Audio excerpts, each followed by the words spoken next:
नमस्कार कहती है और आप सबका मेरे संग जुड़ने का बहुत बहुत धन्यवाद। अभी तक हमने देखा कि हमने उसमें अर्जुन जी का विषाद योग देखा, जिसमें हमने देखा कि अर्जुन जी एक बात को पकड़े हुए हैं और उसी को बार बार बार बार रिपीट कर रहे हैं। और रिपीट करने से क्या हो रहा है कि वो और चिंता बढ़ाते जा रहे हैं अपने मन की। तो उनकी चिंताएं और बढ़ती जा रही हैं जब वो बार बार रिपीट कर रहे हैं। तो अर्जुन जी विषाद योग में उनको बार बार रिपीट कर रहे हैं। और उसी के बाद अगर हम दूसरी तरफ कृष्ण जी को देखें तो उन्होंने अपना धैर्य को बनाए रखा हुआ है। वो सिंपली आराम से इस युद्ध को देख रहे हैं कि अब युद्ध में आगे क्या करना हमको चाहिए। अब यहाँ पर जब अर्जुन कृष्ण जी अर्जुन को पीछे ऐसे मुड़कर देखते हैं तो उन्हें पता चलता है कि अर्जुन जी ने तो अपना धनुष ही नीचे गिर दिया और बिल्कुल ही घबरा गए हैं। तो अब कृष्ण जी उनको समझाने के लिए कुछ गीता के उपदेश देते हैं, जो उपदेश हम लोग कर रहे हैं। तो जिसमें हमने पहला चैप्टर विषाद योग किया है और दूसरा चैप्टर है सांख्य योग, जिसमें हमने देखा है कि ज्ञान का योग मतलब ज्ञान को समझना।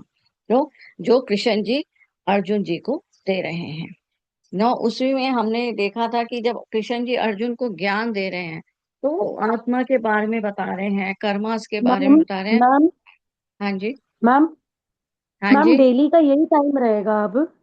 नहीं, डेली नहीं है, हमने आज लिखा है सिर्फ, हमने ऐसा नहीं लिखा डेली।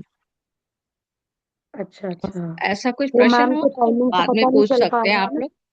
नहीं, इसलिए। ऐसा कोई प्रश्न हो तो आप बाद में पूछ सकते हैं या पहले पूछ लीजिए, ठीक है। तो ये मैम रोज अभी के लिए आपने नहीं है, वही हमारा मंगलवार अभी को आपने मैम हमारा पाठ था इसलिए स्टार्टिंग हम। से यही टॉपिक रखा था। हाँ जी मैम, यही टॉपिक है। अभी हम सिर्फ रिवाइज कर रहे हैं। तो नमस्कार उसमें मैडम, हमने जय श्री कृष्ण। हाँ जी। नमस्कार मैडम, जय श्री कृष्ण। हाँ नमस्कार, जय श्री कृष्ण। उसमें हमने देखा कि कृष्ण जी जो हैं वो अर्जुन जी को उसको ज्ञान दे रहे हैं अर्जुन जी को। तो उसमें हमने देखा कि उन्होंने पहले आत्मा का ज्ञान दिया, जिसमें हमने देखा कि आत्मा के बारे में हमने जाना कि आत्मा जो है नश्वर है, शाश्वत है और उसको कोई ना काट सकता है। ये सब चीजें हमने आत्मा के बारे में जाना। और उसमें हमने कल जो देखा था, हमने देखा था कि आत्मा का आकार क्या है, जो गीता में नहीं दिया हुआ, पर हमने उसको वहां पर जाना, हमने दूसरे उपनिषद से वह उसको उठा के बताया है आपको। और उसके बाद अब अर्जुन जी का जो है, अब हम इसमें देखेंगे कि एक उसको आगे समझने के लिए आत्मा को हमने एक महाभारत की स्टोरी को पीछे थोड़ा सा ले गए, जिसमें हमने देखा कि अंबा अंबालिका जो थी वो काशी राज की पुत्री थी और उनका स्वयंवर था।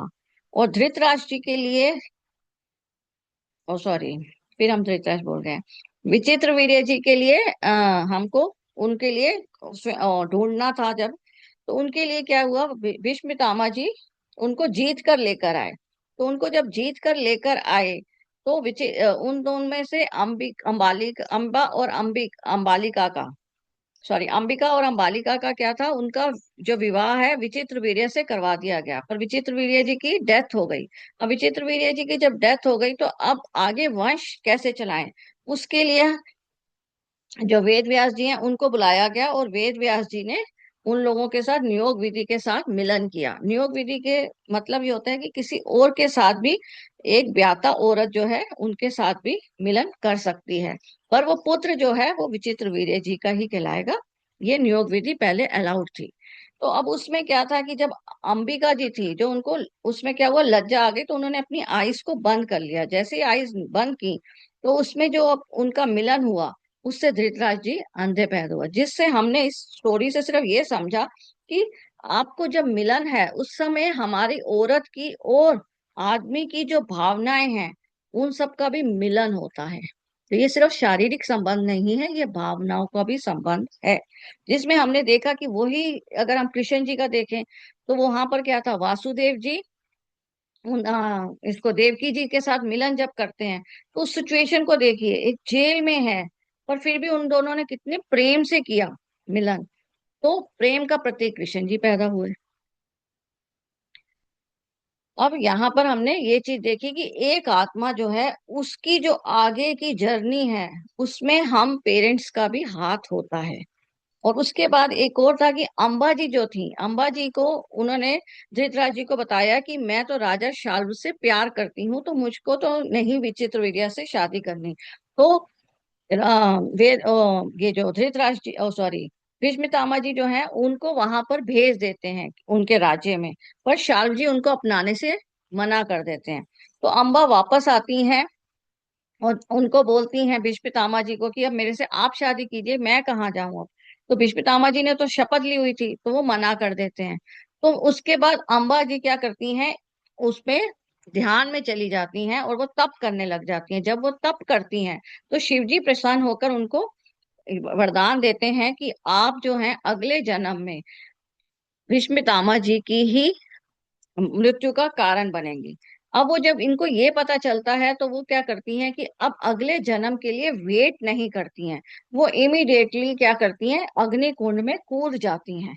तो इसको अगर हम आजकल के टर्म में देखें तो एक किस्म का सुसाइड कहलाएगा। हाँ। तो अब अगर हम जी। देखें तो आत्मा की एक जर्नी है। जब आत्मा नीचे आई है तो उसका एक पूरा प्लान है, उसका एक जर्नी है जो उसने इस जन्म में जीना है। पर अंबा जी ने क्या किया, उस जर्नी को बीच में ही ब्रेक करके अग्नि में अपने आप को जला लिया, क्योंकि वो वेट नहीं कर पा रही थी। उनको लग रहा था मैं अगला जन्म लूं और मैं बदला ले लूं, मतलब उनके अंदर बदले की भावना बहुत ज्यादा बढ़ गई थी। अब वो जो बदले की भावना है, वो उनका कारण था, उनके अंदर एक कारण था जो वो लेकर अग्नि में कूदी। अगर वो कारण लेकर अग्नि में कूदी तो जब वो अगला जन्म लेंगी तो क्या होगा, मतलब अगला जन्म यही कारण उनका बनेगा। तो इसी तरीके से हमारी आत्मा की जर्नी आगे कंटिन्यू होती रहती है, क्योंकि अगर हम एक कारण के साथ अगर हम इस जन्म से जाते हैं तो वही कारण हमारा अगले जन्म के लिए बन जाता है। इसलिए हमने कहा कि मन का जो स्थान है मूलाधार में है, तो वहां पर क्या है, ये सारे हमारे कारण जो है वहां पर छुपे हुए हैं, जो हम जिस कारण की वजह से दोबारा जन्म ले रहे हैं। तो अंबा जी ने जब दूसरा जन्म लिया, अब उनका पहले जन्म में वो क्या थी, वह एक औरत थी। पर दूसरे जन्म में क्योंकि उन्होंने भीष्म पितामह जी को मारना है तो उनको कौन सा रूप चाहिए, आदमी का, क्योंकि एक आदमी दूसरे आदमी के साथ फाइट करेगा। अब वो दूसरे आदमी के रूप में आने की वजह से, पर क्योंकि पिछला जन्म में वो औरत थी तो उसको भी अभी पूरा करना था उनको, वो वाला टाइम उन्होंने पूरा नहीं किया था। तो आगे के जन्म में वो क्या हुई, वो ट्रांसजेंडर की तरह पैदा हुई, जिनको हमने शिखंडी के नाम से जानते हैं। तो आप इस स्टोरी से लॉजिक समझ रहे हैं कि हमारे को जो एक पूरा प्लान दिया गया है भगवान जी की तरफ से, हम जब इस धरती पे आए हैं, एक आत्मा जब है वो पूरे सोल प्लान के साथ आई है, एक अपना पूरा प्लान लेकर आई है। उस प्लान को हमको पूरा जीना है, और उसको जीते हुए अगर उसमें बीच में ही जैसे अंबाजी ने उसको तोड़ा, तो उससे उनका नुकसान क्या हुआ कि उनको औरत का भी और साथ साथ में अगले जन्म में, क्योंकि वो पुत्र के रूप में आई हैं, तो दोनों के रूप में उनको पैदा होना पड़ा। तो इस स्टोरी को मैंने इसलिए लिया, नहीं तो अदरवाइज हम गीता पे ही बात कर रहे हैं, पर गीता को समझने के लिए ये स्टोरी को मैंने बताया है आपको। तो आत्मा क्या है, आत्मा कैसे जन्म लेती है और आत्मा का आकार क्या है, हमने इसके बारे में अब बात की है। अब इसमें इसका मतलब क्या हो गया कि आत्मा जब दूसरे जन्म में पैदा होती है तो उसके पास चॉइस नहीं है, वो ना स्त्री है ना पुरुष है। वो कब, जो जिस समय मिलन हो रहा है उसके हिसाब से उसका जेंडर तय होता है। तो इस श्लोक में यही बताया गया कि आत्मा जो वहां से जब आती है वो सिर्फ अपना एक सोल प्लान लेकर आई है, उसके बाद वो अपना ये नहीं लेके आएगी वो कौन से जेंडर में पैदा होगी। अब क्या है कि अन्न जो है वो आपके शरीर का पोषण कर रहा है, राइट। अन्न से हम अपने शरीर को पोषण दे रहे हैं। इसी तरह आत्मा का जो पोषण है, आत्मा को भी तो एक पोषण चाहिए। वो पोषण क्या है, ये हमारे अनुभव कह लीजिए, जिससे वो सीखती है और आगे बढ़ती है। तो आत्मा इसी दृष्टि से सारे सब कुछ देख रही है, इन्हीं कानों से सब कुछ सुन रही है, और उससे वो अनुभव ले रही है। जो हमने एको हम रहस्यमा में लर्न किया था कि हम लोग जब जन्म लेते हैं तो हम एक से अनेक जब हुए हैं तो एक अनुभव के लिए हुए हैं, जिसमें अलग अलग क्वालिटीज हैं। किसी में हल्दी है, हमने पानी वाला एग्जाम्पल भी किया था, तो एक में हल्दी है और दूसरे में मिट्टी है एंड सो ऑन। तो हमारे में अलग अलग तत्व मिले हुए हैं, पर हम कर क्या रहे हैं, अनुभव कर रहे हैं। और वो अनुभव कैसे ले रही है, हमारी ये पांच इंद्रियों और कम इंद्रियों की तरफ से। तो इन दोनों के हिसाब से वो अनुभव ले रही है। और अगर उस अनुभव में अगर हमने कोई भावना अपने अंदर दबा ली, वो ही हमारा क्या बन जाता है, कर्मा बन जाता है। यहाँ कह सकते हैं अगले जन्म के लिए भी हम एक अपनी परिस्थिति को तैयार कर लेते हैं। तो आपका आत्मा के बारे में हमने देखा, और हमने ये देखा कि आत्मा का जो है आकार वो बहुत ही सूक्ष्म है। अगर आपको मैंने कल बताया था कि उसका जो हमने देखा था कि आत्मा का जो हमारा एक बाल का टिप है, उस बाल के टिप को जो राउंड सर्कल है, उसको अगर हम मेजर करें उसका डायमीटर, उसका 10,000 को डिवाइड करके उतने मिलीमीटर का आत्मा का आकार है। तो मतलब वो इतना सूक्ष्म है कि वो नेकेड आई से और माइक्रोस्कोप से भी नहीं दिखता है। तो आत्मा, इसलिए हम लोग बोला, हमारे लिए ये बोला भी जाता है कि ये हमारा शरीर क्या है, स्थूल शरीर है जो मेरा दिख रहा है सबको, और एक हमारा सूक्ष्म शरीर है जिस जो आत्मा भी कह सकते हैं या उसको सूक्ष्म शरीर भी कह सकते हैं। तो हमारा एक, हमारी बॉडी में एक हमारा स्थूल शरीर है, एक हमारे अंदर एक सूक्ष्म शरीर है जिसमें आत्मा है, और एक हमारा उसी में एक और है कारण शरीर, जो कहलाता है, जिसमें हम अपनी ये कारण को दबा रहे हैं, अपनी भावनाओं को दबा के अगले जन्म के लिए कारण कर रहे हैं या कर्मास पैदा कर रहे हैं। तो हमारी बॉडी ही एक किस्म की अंदर से क्या है, तीन हिस्सों में है, कि एक सूक्ष्म शरीर, स्थूल शरीर और एक कारण शरीर। और वैसे अगर बाहर से अगर हम लें तो अंदर से लें, पर हम लोग सब क्या है, वैसे एक ही हैं। अंदर से हम एक ही आत्मा है, एक ही आत्मा से हम बहुत सारी अनेक आत्माएं पैदा हुई हुई हैं। तो जिस दिन हमको ये ब्रह्म ज्ञान हो जाता है, तो हमारे मुक्ति के द्वार खुल जाते हैं। तो ये सब हमने क्या है, शंकराचार्य जी ने भी जब ये सब पढ़ा, बहुत सारे उपनिषद पढ़े, वेद पढ़े, तो शंकराचार्य जी ने भी कहा कि आत्मा ही ब्रह्म है। और रामानुज जी भी बहुत फेमस हैं, उन्होंने कहा आत्मा ब्रह्म का अंग है। और मध्वाचार्य जी हैं, उन्होंने बोला आत्मा ब्रह्म है, पर उनको भी पूरा नहीं था, तो उन्होंने बोला पर भेद भी है। तो भेद क्यों है, क्योंकि अभी अगर हम लें तो अभी हमारे में क्या है, भेद है, क्योंकि अभी हम षड दोष से घिरे हुए हैं। तो इन सभी ने ही लास्ट में यही जाना कि आत्मा ही ब्रह्म है या ब्रह्म ही आत्मा है। पर जब तक ये जर्नी है तब तक आत्मा जीवात्मा की तरह है, कि एक व्यक्ति के रूप में आई हुई है। और जैसे ही उसको ज्ञान होता जाता है तो उसकी ये ब्रह्म की विद्या खुलती जाती है, तो उसको पता चल जाता है कि हम ही ब्रह्म है, अहम ब्रह्मस्मि।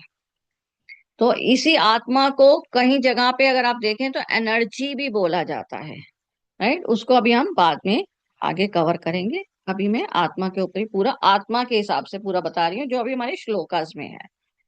ना अब हमारा क्या है, अर्जुन की आत्मा है, और एक तरफ क्या है, कृष्ण की आत्मा।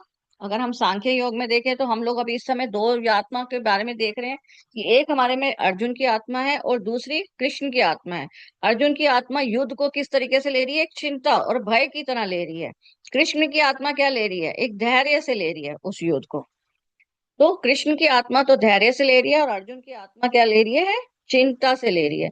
तो कुरुक्षेत्र का अगर स्थान को हम देखें तो वहां पर क्या है, फाइटिंग का माहौल है। वहां पर एक फाइटिंग का माहौल है, सेना चारों तरफ तैयार हुई हुई है। और अर्जुन जो है उन्होंने क्या किया, उन्होंने अपना धनुष ही गेर दिया, जबकि शंख बज चुके हैं। अगर हम विषाद योग, अर्जुन विषाद योग करें तो उसमें क्या हुआ है, शंख तो बज चुके हैं। तो मतलब युद्ध की घोषणा हो चुकी है, और अर्जुन जी क्या है, उन्होंने अपना, हाँ, इसको धनुष को घेर दिया, क्योंकि वो इतने विषाद में चले गए कि उनकी हिम्मत ही नहीं हो रही है कि वो युद्ध कर सकें। और जैसे कृष्ण जी जो हैं, वो रथ को चला रहे थे, तो वो पीछे देखते हैं और वो एकदम देखते हैं अर्जुन की तरफ। तो वो बहुत हैरान होते हैं कि अरे ये क्या। तो ये हमारे साथ भी होता है ना, कभी कोई सिचुएशन होती है और हम कहते हैं अरे ये क्या, अब इस समय ये बोल रहे हो आप। तो वैसा ही कृष्ण जी की सिचुएशन है कि वो कह रहे हैं अरे ये क्या। तो अगर इसको हम ऐसे लें तो जैसे शादी का माहौल है, और शादी में अब दूल्हा कह देती मुझे तो शादी में नहीं जाना, तो बारात आ गई, बारात का अरेंजमेंट हो गया, तो माँ बाप की क्या सिचुएशन होगी, इसी तरह की होगी। तो ऐसी सिचुएशंस हमारी नॉर्मल लाइफ में भी आती ही रहती हैं। अब यहाँ पर कृष्ण जी ने क्या किया, उन्होंने स्थिरता और धैर्य रखा, और एक गुरु की तरह अर्जुन को ज्ञान देना शुरू कर दिया, कि किसी तरीके से अर्जुन को समझ में आए कि वो जो भय कर रहे हैं उससे हमें कुछ नहीं मिलेगा। तो कृष्ण जी जो है वो इमीडिएटली जो है धैर्य में आते हैं, और इस सिचुएशन में अब क्या करना चाहिए उस हिसाब से वो एक्शन लेते हैं। तो अगर हम इस हिसाब से समझें तो मतलब कृष्ण जी की जो थी वो तीसरी आंख खुली हुई थी, कि उन्हें इमीडिएट रिएक्शन करना आ रहा था। इमीडिएटली अब क्या सोचना है वो कर पा रहे थे, वो सिचुएशन को हैंडल कर पा रहे थे। अदरवाइज क्या होता, हम अगर कोई और हो सपोज, तो अर्जुन कोई और सांत्वना देने लग जाए। अदरवाइज हम लोगों का क्या होता है, कोई रो रहा है और उसको सांत्वना देने में हम और लग जाएं, तो क्या होगा, आगे सिचुएशन और बिगड़ रही है। पर कृष्ण जी ने क्या किया, उस सिचुएशन को अच्छे से हैंडल किया। उन्होंने हल्के से धीरे से एक श्लोक बोला कि आत्मा तो शाश्वत है, शरीर अस्थाई है, शोक भ्रम है। तो कृष्ण ने ध्यान से सुनिए क्या बोला, आत्मा शाश्वत है, शरीर अस्थाई है, और शोक भ्रम है। उन्होंने धीरे से ये बोला, जिसको हमने पहले भी एक बार देखा है कि हमने बोला था प्राण से ही आत्मा का नॉलेज होता है और आत्मा के बाद ही ब्रह्म का हमें ज्ञान होता है। तो उन्होंने धीरे से ये बोला और उनको बताना शुरू किया कि इस आत्मा को कोई तलवार नहीं मार सकती, कोई अग्नि नहीं जला सकती, ना कोई जल मिटा सकता है, ना ही कोई वायु उसे सुखा सकती है। तो अगर आप धीरे से आंखें बंद करिए और ध्यान से सुनिए, हमने बोला आत्मा शाश्वत है, शरीर अस्थाई है, और शोक भ्रम है। इस आत्मा को तलवारें काट नहीं सकती, अग्नि जला नहीं सकती, जल भिगो नहीं सकता, वायु सुखा नहीं सकती।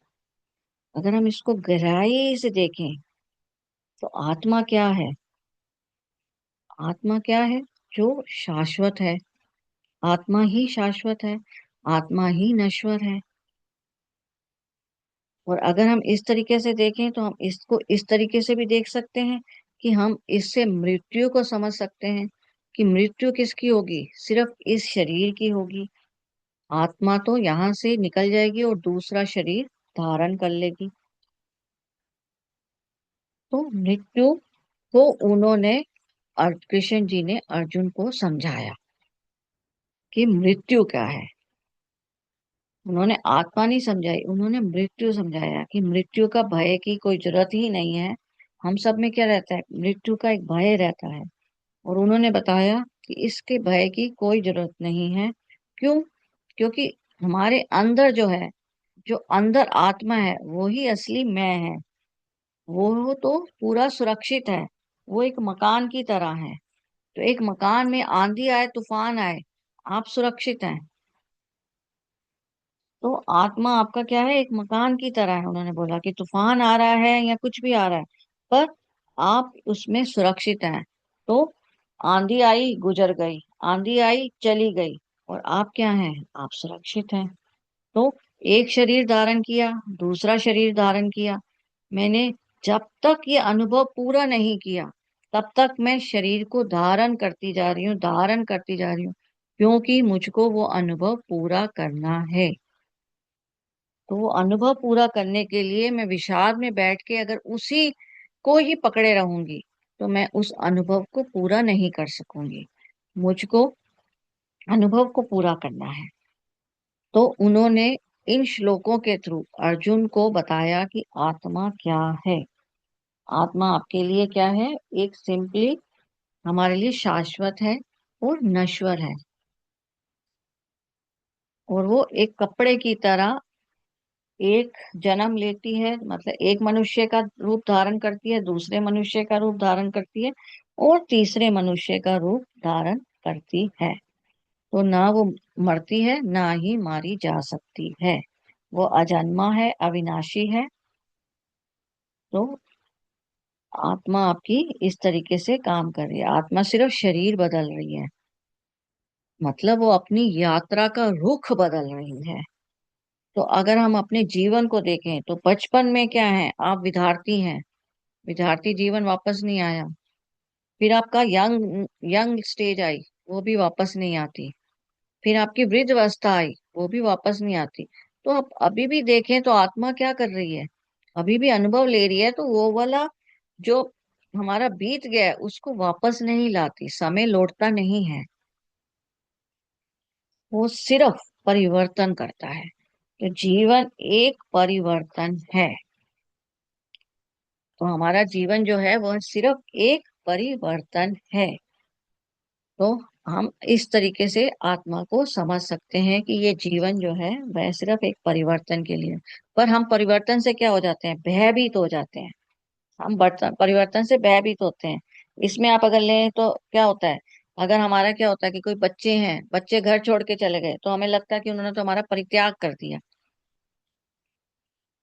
अगर हम वृद्ध हो गए तो हमें लगता है कि अब तो हमसे कुछ नहीं होगा, क्योंकि हम तो असफल हो गए हैं, हमारी एज हो गई है। नौकरी बदलने वाली होती है या नौकरी बदल जाती है तो हमें उस संकट का भय होता है। तो हम इन सब भय से उस आत्मा के अनुभव को छुपा देते हैं। हम उस आत्मा के अनुभव को पढ़ ही नहीं पाते, हम सिर्फ व्याकुल होते रहते हैं। तो हमको आत्मा के साथ मिलन करना है, उस आत्मा को समझना है, उस अवस्था को समझना है जो इस समय आ रही है। अगर नौकरी बदल रही है या वृद्ध अवस्था आ रही है, तो वृद्ध अवस्था में भी मैं पीड़ित होने की बजाय मैं अब क्या क्या कर सकती हूँ, मैं वो चीजें करूं। तो हम क्या कर रहे हैं, अपनी जिंदगी को आत्मा के रूप में जी रहे हैं। पर अगर मैं भय का साथ देती हूँ या विषाद का साथ देती हूँ तो मैं अपनी जिंदगी जो है एक शरीर की तरह जी रही हूँ। तो आत्मा ही शरीर की तरह जी रही है, आत्मा ही शरीर के थ्रू एक्सपीरियंस ले रही है। और आपके ऊपर है कि कृष्ण की तरह जीना है या अर्जुन की तरह हमको जीना है। तो मतलब जीवन जो है ये एक प्रयोगशाला की तरह है, जिसमें आत्मा एक वैज्ञानिक है और शरीर जो है उसका उपकरण है। अब बिना उपकरण के तो प्रयोग नहीं हो सकेगा ना। तो मतलब बिना प्रयोग के विकास भी नहीं हो सकेगा। तो मतलब सिचुएशन हमारे विकास के लिए आ रही है, सिचुएशन हमको सिखाने के लिए आ रही हैं। तो हमको उस सिचुएशन से अनुभव लेना है और आगे बढ़ते जाना है। अनुभव लें और आगे बढ़े। तो हमारे पास क्या है कि शरीर के साथ हम लोग सिर्फ हम आत्मा जो है एक अनुभव लेने के लिए यहाँ आती है। मैम। हाँ जी। मैम, अगर आप बोल रहे हैं कि अनुभव लेके आगे बढ़े, तो मैम जो सिचुएशन है उससे सीख के भी आगे निकलना है ना? हाँ जी, सीखना ही हो गया ना। अनुभव लिया तो आपने कुछ सीखा, कुछ परिस्थिति से सीखा, तो उस हिसाब से कि आगे वही वैसे गलती वापस विवेक से, उस होगी, विवेक को यूज करके आप आगे की सिचुएशन को हैंडल करेंगी। कि वही गलती वापस ना दोहराएं जो पहले करते होंगे। हाँ जी। तो हम अनुभव लें। तो विषाद करने की बजाय हम अनुभव लें। तो अगर आप देखें तो हमने यहाँ पर कृष्ण जी के ये सारे श्लोक हमने पढ़ लिए। 38 तक हमने सारे श्लोकों को मैंने सारे एक साथ लिख दिया, जिसमें आत्मा का उन्होंने बहुत बार जो वर्णन दिया था, मैंने उसको आपको एक स्टोरी की तरह सारा बता दिया कि उसको काट नहीं सकती तो उससे हमारा क्या मतलब है, वो जन्म नहीं लेती है उससे हमारा क्या मतलब है। तो मैंने एक नॉर्मल सिचुएशन की तरह उस चीज को आपको आगे प्रस्तुत किया है। अब यहीं पे हमें आत्मा का ज्ञान हो गया है। अब इसी को हम आत्मा एनर्जी की तरीके से कैसे काम करती है, जो आजकल हम एनर्जी कहते हैं, उसके लिए हम इसको कल से स्टार्ट करेंगे। तो आज के लिए इतना ही। अगर किसी का कोई प्रश्न है तो पूछ सकते हैं। Yes ma'am. पहले तो थैंक यू सो मच, अच्छा ज्ञान शेयर कर रहे हो आप। मुझे ये पूछना था मैम, कुछ लोग होते हैं, मैंने अच्छे अच्छे फैमिली के मतलब देखे हैं, पैसे वाले लोग हम्म। होते हैं, उनके अंदर जैसे ही एजिंग शुरू होती है, चाहे बाल सफेद होना और लेडीज को हम्म। मेनोपॉज होना और चेहरे पे झुर्रियां हाँ आना, जी, झुर्रियां आ गई जैसे, हाँ।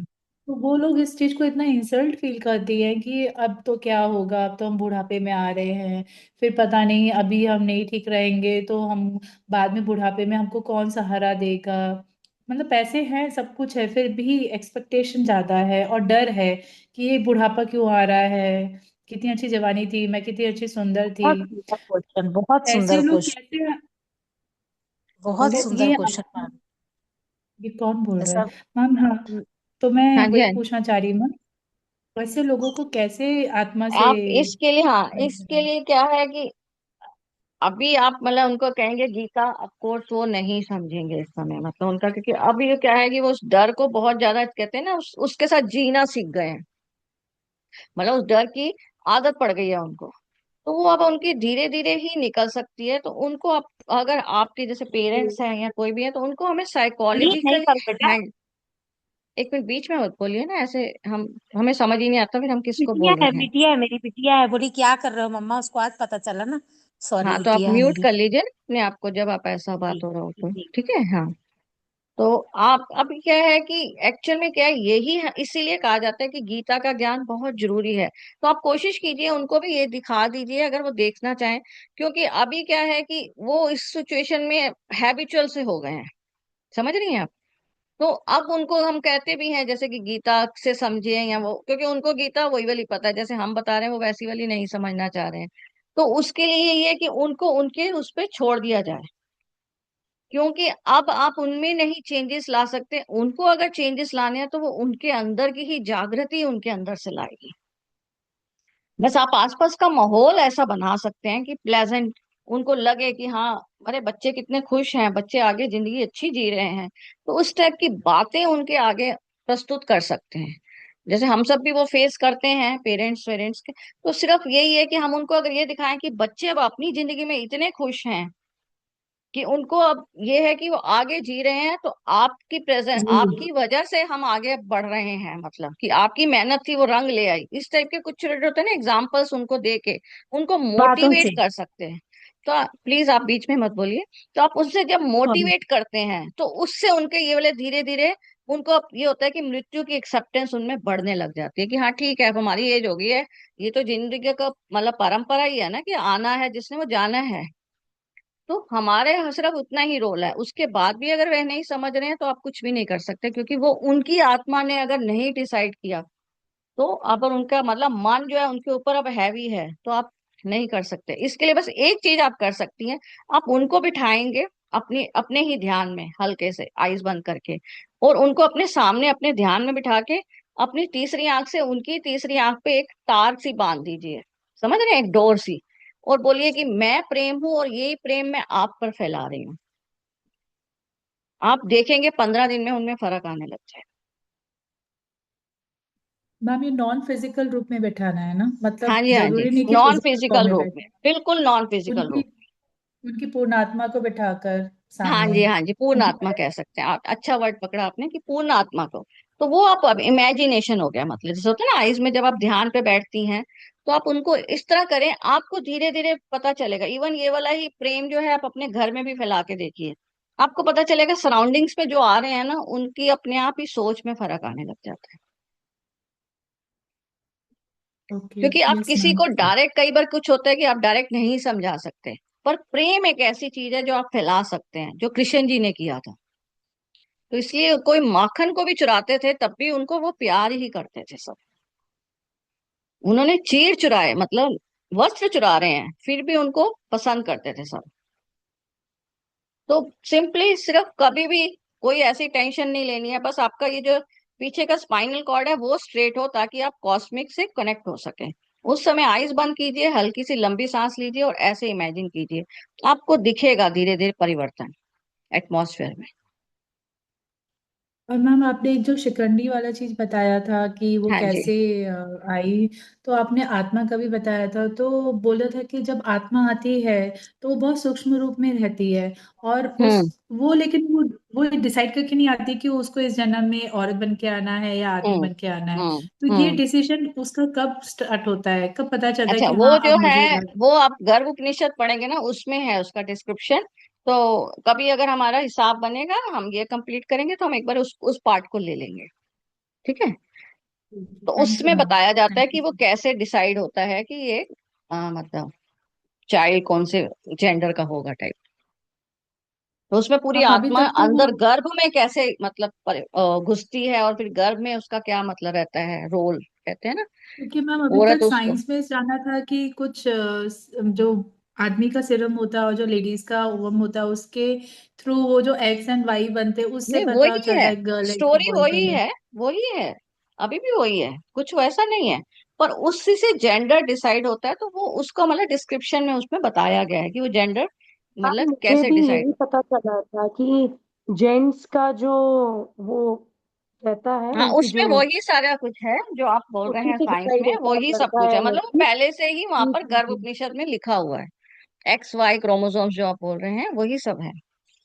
पर उसमें पूरी अंदर भी मतलब कैसे पूरी होता है ना, पूरा कैसे वो फैलता है, वो एक छोटा सा क्या है, एक जी जी किस्म का जी। एक बीज है जिसको माँ पोषण दे रही है, शरीर दे रही है। इसलिए कहा जाता है ना कि माँ जो सोचेगी वैसा ही बच्चा पैदा होगा। अभिमन्यु एग्जाम्पल है ना, अभिमन्यु ने पेट में ही तो सुन ली थी सारी स्टोरी। तो उस समय माँ का बहुत इंपॉर्टेंट रोल है कि माँ कैसा सोच रही है, कैसा पढ़ रही है, कैसे माहौल में रह रही है। तो जेंडर का वही उसी में ही है, XY का, पर उसको हम यहाँ पर अभी बीच में इसके साथ नहीं लेते हैं क्योंकि इसका फिर ऐसे ये बहुत लंबा चला जाएगा। तो उसको हम जैसे ये कंप्लीट होगा हम एक अलग से ले लेंगे, जिसमें हम समझेंगे कि आत्मा गर्भ के अंदर कैसे धारण होती है और कैसे फिर वो आगे जर्नी पूरी करती है पेट के अंदर, मतलब कह लीजिए माँ के गर्भ के अंदर, जिसको हिरण्य गर्भ बोला गया है उसमें। तो स्टोरी वही है जो आपने साइंस में पढ़ी है, एग्जैक्टली वही है, बस थोड़ा सा और डिस्क्रिप्शन में है कह लीजिए बस। तो कल हम ऊर्जा के थ्रू आत्मा को समझेंगे कि ऊर्जा क्या, ऊर्जा जो आजकल हम ऊर्जा टर्म यूज करते हैं ना, तो उसके थ्रू कैसे है। सो आज के लिए इतना ही, बहुत बहुत धन्यवाद, बहुत बहुत शुक्रिया। थैंक यू मैडम, बहुत अच्छा थैंक लगा, यू। आप इतना अच्छा ज्ञान देते हो, एक एक चीज क्लियर करते हो। इसका तो एग्जाम्पल बताऊंगी, मेरी बेटी जब मेरे पेट में थी, क्या हम्म। भगवत गीता या रामायण या आपका सप्तशती का पाठ पूरा मैं पढ़ी, और बेटी मेरी बहुत होशियार है, एक ही बच्चा है, दूसरा नहीं हुआ मेरे, 14 ईयर रनिंग है।